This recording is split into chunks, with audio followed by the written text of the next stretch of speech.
Patricia, makinig ka nga. Nay, may tinatapos lang po ako pero nakikinig ako.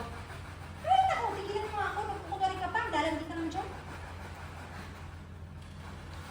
May ginagawa lang ako, Nay, pero nakikinig ako sa inyo. Ano po ba yun? Ba't kayo tumawag? Unye, masabi ko na nga, hindi ka nakikinig eh. Eto na po, nakikinig na ako ngayon. Bakit po? Kailangan ko nga ng pera. Diyos ko, nung bata to, hindi ka talaga makasama.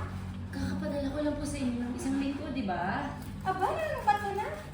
Hindi. Hoy, Patricia, maswerte ka at binuhay pa kita. Kung alam ko nang magiging swerte ka, pinalaglag naman sana kita. Kasi sana hindi ako naging batang ina.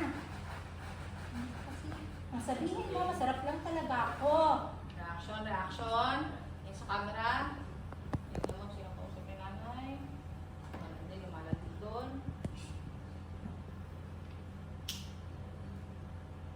Ano po ba? Magkano po ba yun? 5K lang, pambayad ng hinulugang ko motor para kay Toto. Sige po, gagawin kong paraan. Padala ko na lang po sa inyo. O, sige ha, padala mo agad ha. Kayo na po magbaba, Nay.